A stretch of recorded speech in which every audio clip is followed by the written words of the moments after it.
Stock ಮಾರ್ಕೆಟನ್ನು continuously observe ಮಾಡೋರು ಕಳೆದ ವರ್ಷ LIC IPO ಯಾವಾಗ ಬರುತ್ತಪ್ಪ ಅಂತ ಕಾಯ್ತಿದ್ರು. ಆ LIC IPOಗೋಸ್ಕರ ಬೇಕಾದ ಎಲ್ಲ ತಯಾರಿಯನ್ನು ಮಾಡಿಕೊಂಡಿದ್ರು. ಆದರೆ LIC IPO ಬರೋದು ಸ್ವಲ್ಪ ಲೇಟ್ ಆಯಿತು. ಆದರೂ ಲಿಸ್ಟ್ ಆಯಿತು ಕಂಪನಿ. IPOನಲ್ಲಿ ಶೇರ್ ಅಲಾಟ್ಮೆಂಟ್ ಸಿಕ್ಕವರು ಅದಾದ ಮೇಲೆ ಗುಡ್ ನ್ಯೂಸ್ಗಳನ್ನು ಕೇಳಿದ್ದೇ ಇಲ್ಲ. ಯಾಕೆ LIC ಶೇರ್ ಹೀಗೆ ಬೀಳ್ತಿದೆ, ಏನಾಗ್ತಿದೆಯಪ್ಪ? ಇದು ವಿಶ್ವದ 5ನೇ ಅತಿ ದೊಡ್ಡ ಇನ್ಶೂರೆನ್ಸ್ ಕಂಪನಿ.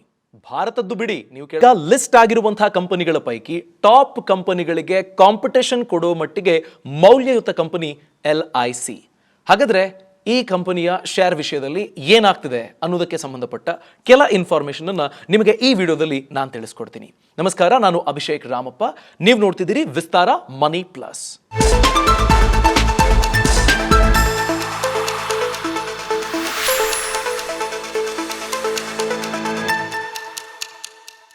LIC ಕಂಪನಿಯ ಧ್ಯೇಯ ವಾಕ್ಯವೇ ಯೋಗಕ್ಷೇಮಂ ವಹಾಮ್ಯಹಂ ಅಂತ. ಅದರರ್ಥ ನಿಮ್ಮ ಏಳ್ಗೆ ನಮ್ಮ ಜವಾಬ್ದಾರಿ ಅಂತ. ಆದರೆ ಕಳೆದ ಒಂದು ತಿಂಗಳಲ್ಲಿ ನಾವು ನೋಡಿಕೊಂಡ್ರೆ ಹತ್ತತ್ರ 1,20,000 ಕೋಟಿ ಹೂಡಿಕೆದಾರರ ಹಣ ಕರಗಿ ಹೋಗಿದೆ LICಯಲ್ಲಿ ಹೂಡಿಕೆ ಮಾಡಿದ್ದವರದ್ದು. ಇದು ನೋಷನಲ್ ಲಾಸೇ. ನೀವು ವೆಯ್ಟ್ ಮಾಡ್ತಾ ಇನ್ವೆಸ್ಟೆಡ್ ಆಗಿದ್ದು ಕಂಪನಿ ಮತ್ತೊಮ್ಮೆ ಬೆಳೆಯುವ ಹಾದಿಗೆ ಮರಳಿದಾಗ ಈ ಎಲ್ಲ ಲಾಸ್ಗಳು ರಿಕವರ್ ಆಗೋ ಚಾನ್ಸಸ್ ಇರುತ್ತೆ. ಆದರೆ ಈ ತಕ್ಷಣಕ್ಕೆ ನೋಷನಲ್ ಲಾಸ್ 1,20,000 ಕೋಟಿ ಲಿಸ್ಟ್ ಆದ ಒಂದೇ ತಿಂಗಳಲ್ಲಿ. ಮೇ 17ನೇ ತಾರೀಕು ಲಿಸ್ಟ್ ಆಗಿದ್ದು ಅಲ್ಲಿಂದ 29% ಕಳೆದ ಕೆಲ ದಿನಗಳವರೆಗೆ ಲಾಸ್ ಆಗ್ತಾ ಬಂತು, ಅಥವಾ ಆ ಶೇರ್ ಪ್ರೈಸ್ ಅಷ್ಟು ಬಿದ್ದಿದೆ.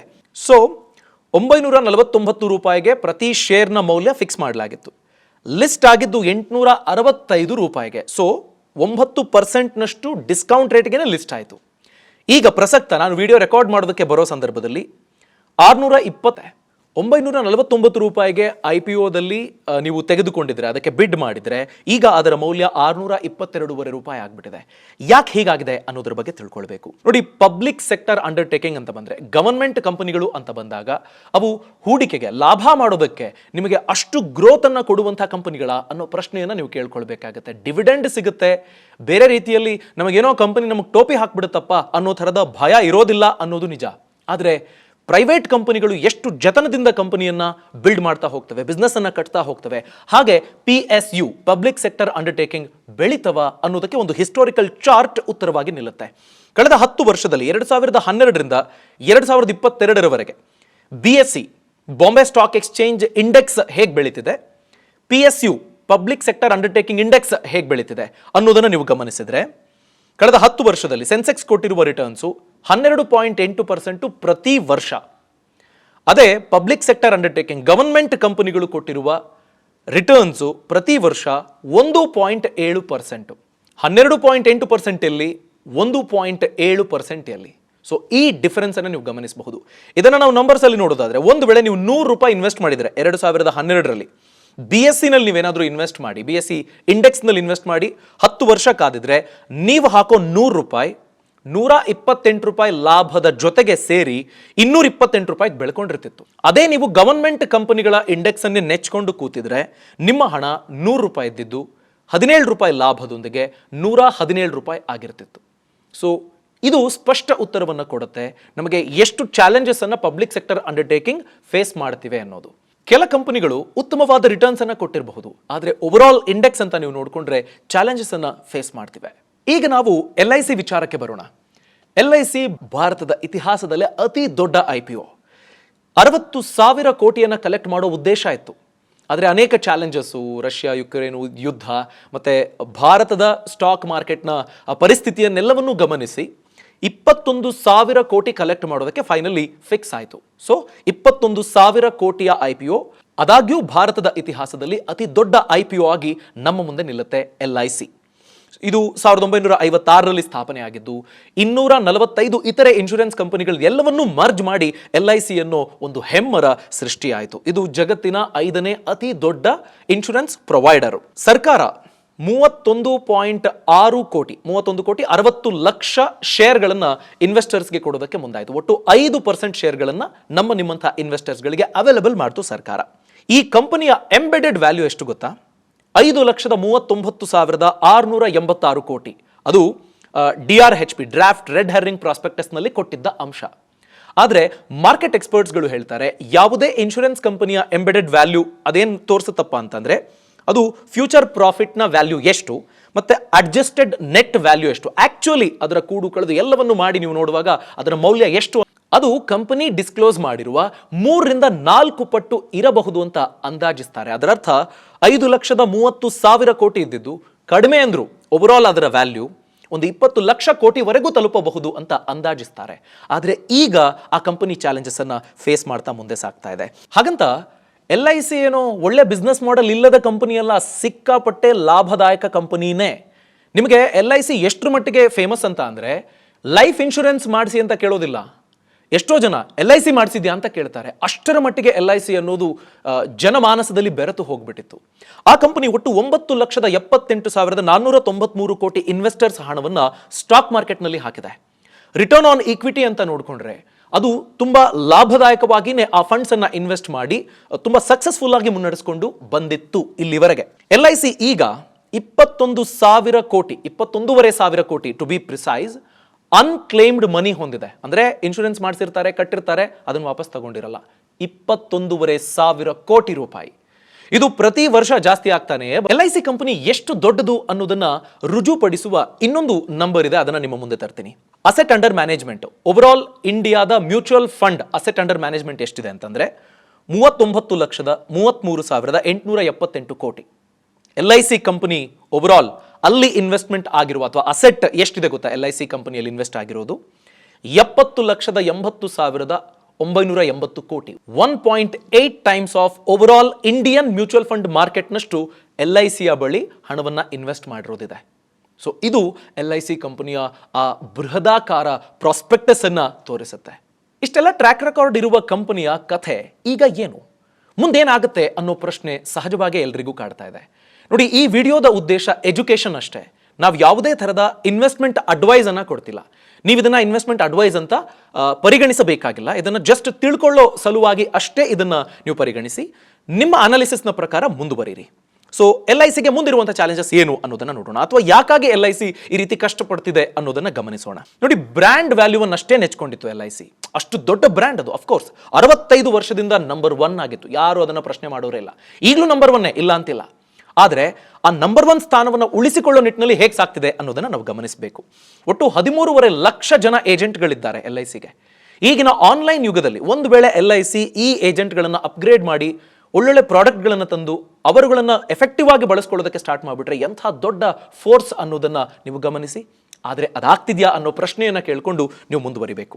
ಮೇ ಬಿ ಮುಂದಿನ ದಿನಗಳು, ಸ್ವಲ್ಪ ದಿನಗಳು, ಈಗಿನ ಜಿಯೋ ಪೊಲಿಟಿಕಲ್ ಸಿಚುವೇಶನ್ ಅನ್ನು ನೋಡಿಕೊಂಡ್ರೆ, ಅಮೆರಿಕದಲ್ಲಿ ಆಗ್ತಿರುವಂತಹ ಇನ್ಫ್ಲೇಷನ್ನ ಕಾರಣ, ಅದು ಇಡೀ ಜಗತ್ತಿನ ಮೇಲೆ ಆಗ್ತಿರುವಂತಹ ಒಂದು ಪ್ರಭಾವ, ಗ್ಲೋಬಲ್ ರಿಸೆಷನ್ನ ಕಾಲಘಟ್ಟದಲ್ಲಿ ನಾವಿದ್ದೀವಿ, ಅದನ್ನ ಭಾರತನೂ ಫೇಸ್ ಮಾಡುತ್ತೆ ಅನ್ನೋ ಸಮಸ್ಯಾತ್ಮಕ ಸ್ಥಿತಿಯಲ್ಲಿ ನಾವಿದ್ದೀವಿ. ಈಗ ಅಂತಹ ಸಿಚುವೇಶನ್ ಅನ್ನು ಫೇಸ್ ಮಾಡ್ತಿದ್ದೀವಿ. ಬಹುಶಃ LICಗೆ ಮುಂದಿನ ಕೆಲ ದಿನಗಳೂ ನೋವಿನ ಸುದ್ದಿನೇ ಸಿಗಬಹುದು ಅನ್ನೋ ಒಂದು ಅಂದಾಜಿದೆ. ಹಾಗಾದ್ರೆ ನಾವೀಗ ಮುಂದೆ ಮಾಡಬೇಕಾಗಿರೋದೇನಪ್ಪಾ ಅಂತ ಅಂದ್ರೆ, ಕಂಪನಿ ಬೆಳೆಯೋದಕ್ಕೆ ಏನ್ ಸ್ಟ್ರಾಟಜಿ ಬಳಸುತ್ತೆ ಅನ್ನೋದನ್ನ ಗಮನಿಸಿ ನಾವು ಇನ್ವೆಸ್ಟೆಡ್ ಇರಬೇಕಾ, ಆಚೆ ಬರಬೇಕಾ ಅನ್ನೋ ಡಿಸಿಷನ್ ಅನ್ನ ಕೈಗೊಳ್ಳಬೇಕಾಗತ್ತೆ. ಯಾಕೆ ಅಂತಂದ್ರೆ LIC ಇಲ್ಲಿವರೆಗೆ ಮಾಡ್ಕೊಂಡಿರುವಂತಹ ನಷ್ಟಗಳು ಅಂತ ನೋಡಿದ್ರೆ $17 ಬಿಲಿಯನ್. ನಾನಾಗ್ಲೇ ಹೇಳ್ತಿದ್ದೆ 1,20,000 ಕೋಟಿ ಅಂತ, ಅದು ಟು ಬಿ ಪ್ರಿಸೈಸ್ 1,39,400 ಕೋಟಿ ರೂಪಾಯಿ ಈಗಿನ ಡಾಲರ್ ಟು ರುಪಿ ವ್ಯಾಲ್ಯೂ ಅನ್ನ ನೋಡ್ಕೊಂಡ್ರೆ. ಸೊ ಇದು ಏಷ್ಯಾದಲ್ಲೇನೆ 2ನೇ ಅತಿ ದೊಡ್ಡ ಸಂಪತ್ತನ್ನ ಹರಣ ಮಾಡಿದಂತಹ ಕಂಪನಿ ಅನ್ನೋ ಕುಖ್ಯಾತಿಗೂ ಈ ಫಿಗರ್ಸ್ ಅದನ್ನ ಈಡು ಮಾಡ್ತಾ ಇದೆ. ಸೊ ಮುಂದುವರೆದು ನಾವು ತಿಳ್ಕೊಳ್ಬೇಕಾಗಿರುವ ಪ್ರಮುಖ ಪಾಯಿಂಟು, ಅಪ್ಗ್ರೇಡೇಷನ್ ಯಾವಾಗ ಆಗುತ್ತೆ LIC ಅಂತ.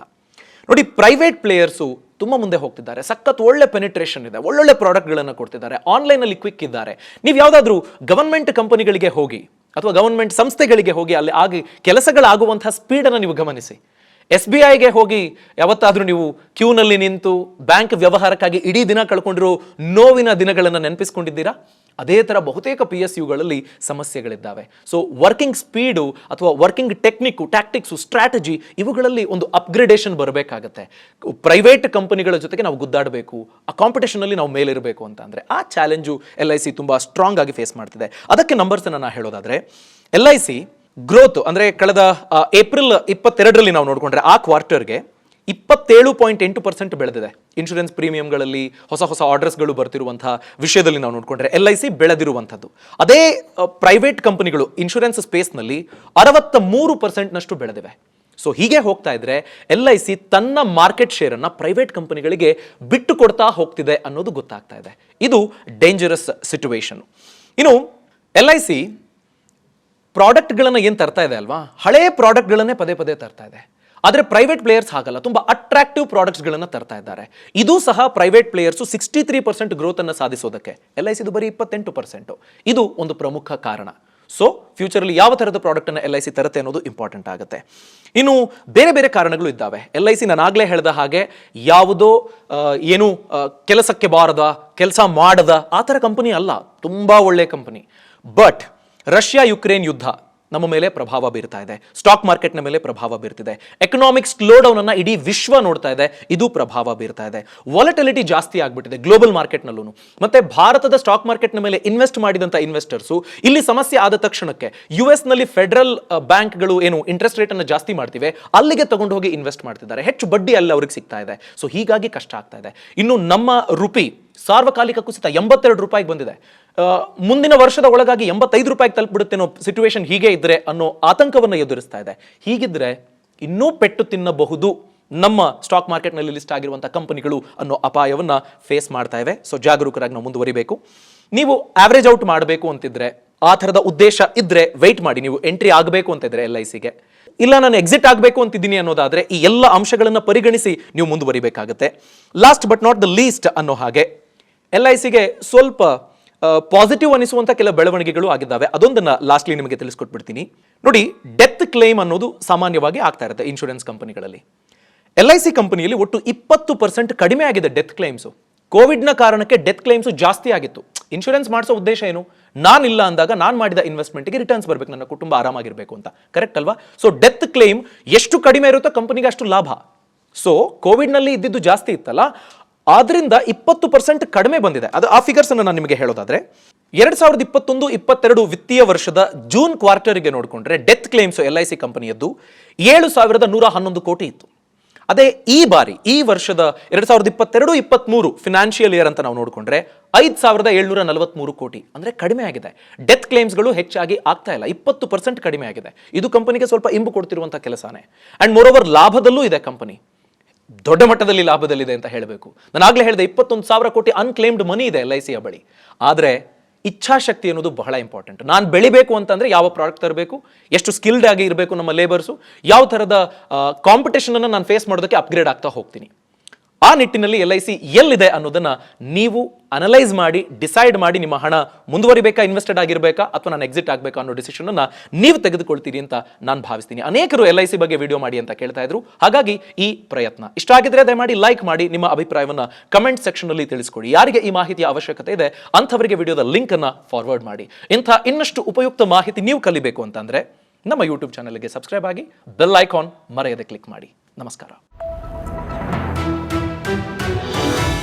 ವಿಸ್ತಾರ ನ್ಯೂಸ್, ನಿಖರ ಜನಪರ.